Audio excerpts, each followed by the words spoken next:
We are students of bilingual teaching.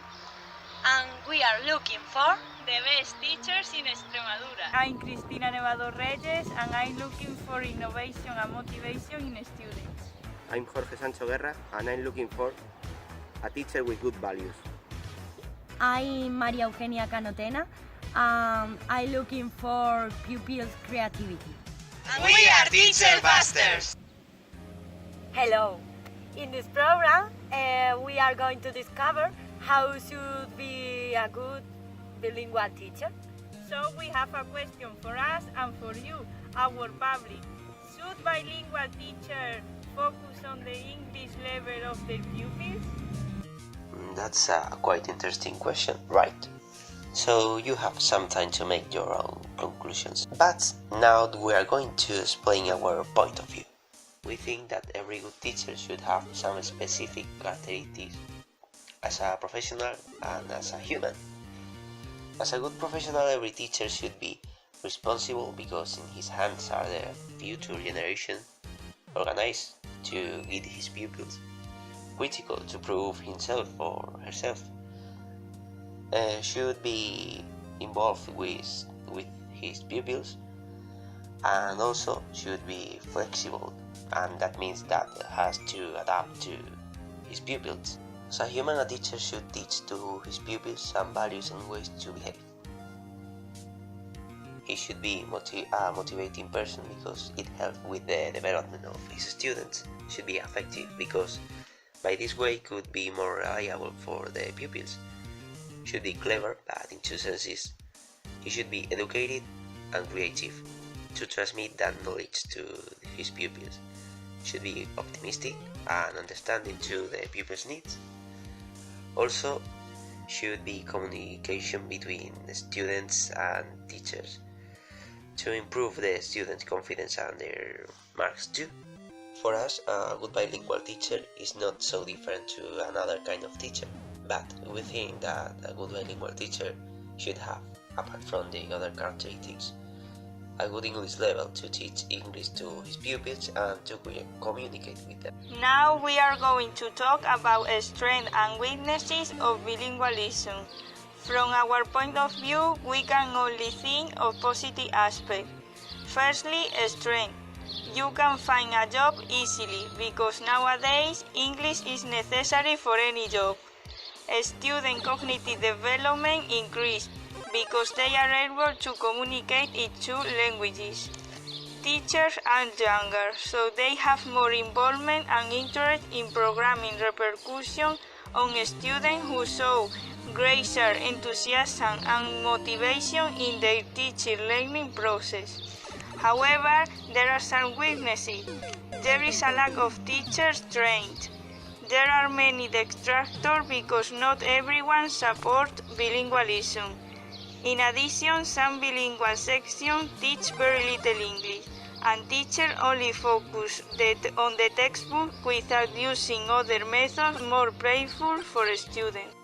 Well, the methods we think that are the best to learn in a bilingual school or section are 5. Games are a funny and useful resource that can be used to make the pupils to handle their environment. Songs are funny too, and pupils can learn a lot of contents from every subject. Also, dramatization could be a good way to make pupils express themselves in English. The digital whiteboard is a very good resource to work with any kind of activity.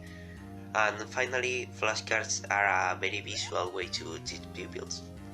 Approaches in which bilingualism is based learn from their own experience. This method is about the constructive approach and is based on learning from a personal experience with the environment or learning that they have already had previously. Method trial error is based on the learning in which the subject faces a new situation, does not know what is the correct answer, and begins expressing a varied range of them until casually the subject executes the correct answer, after which receives a positive reinforcement.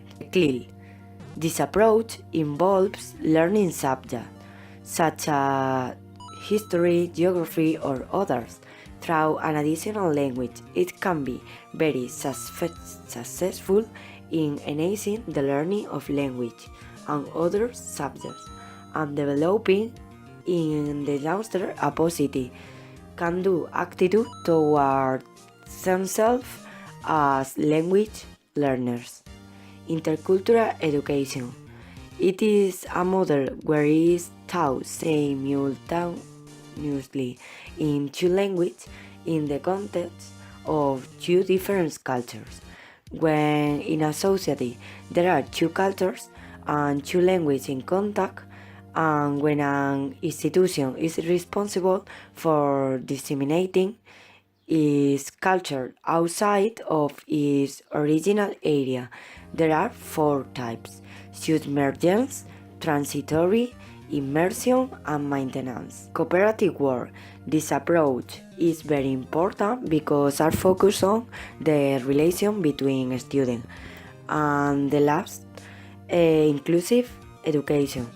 All students attend and are welcomed by their neighborhood school in age-appropriate regular classes, and support to learn, contribute, and participate in all aspects of the life of the school.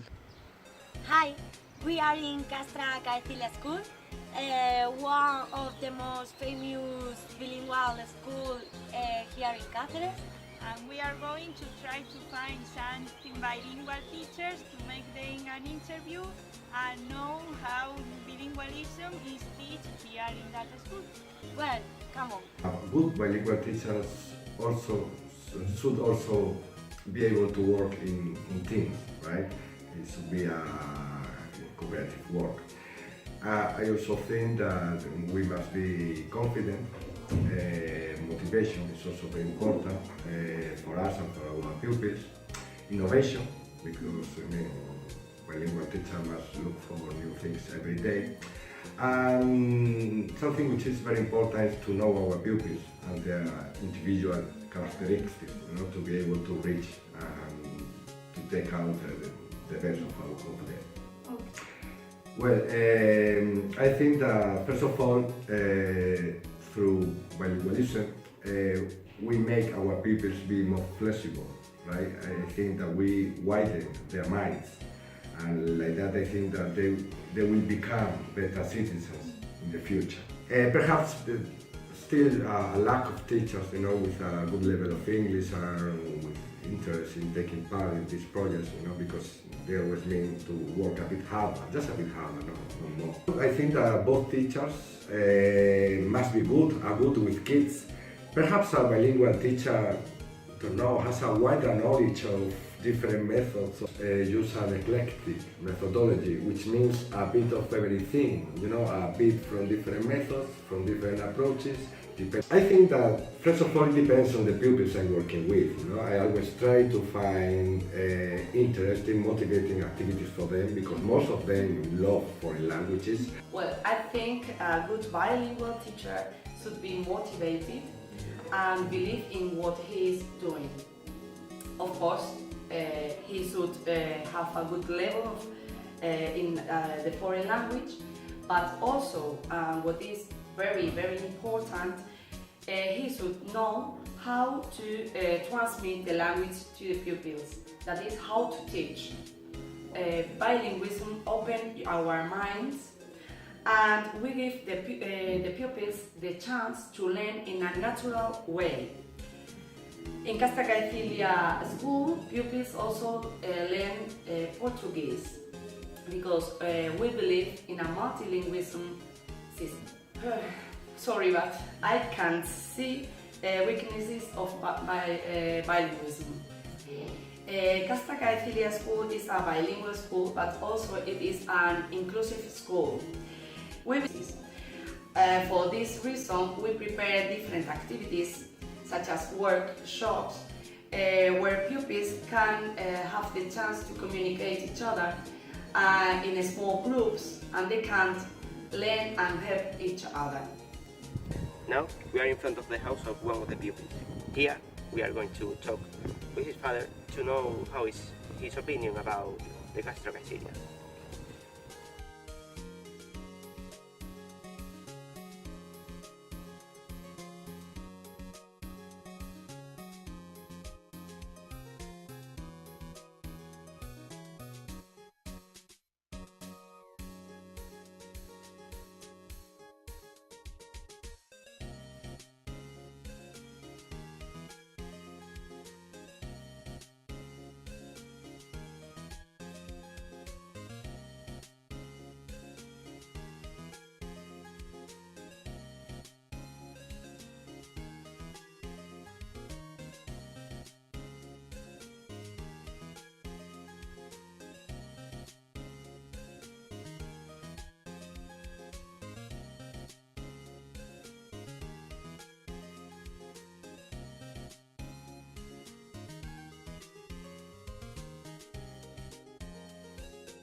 As a conclusion, we could see that bilingualism is very good for our pupils because it prepares them to face the future. The opinion of our interviewees are very similar, perhaps because they are related to Castracacilia school, but every of them think that every children, also children with special needs, only obtain benefit from the bilingualism. And finally, to give an answer to our question, no. They should focus on the ability of their pupils to improve their way to communicate themselves in two languages. So that's all, friends. See you in the next chapter of Teacher Busters.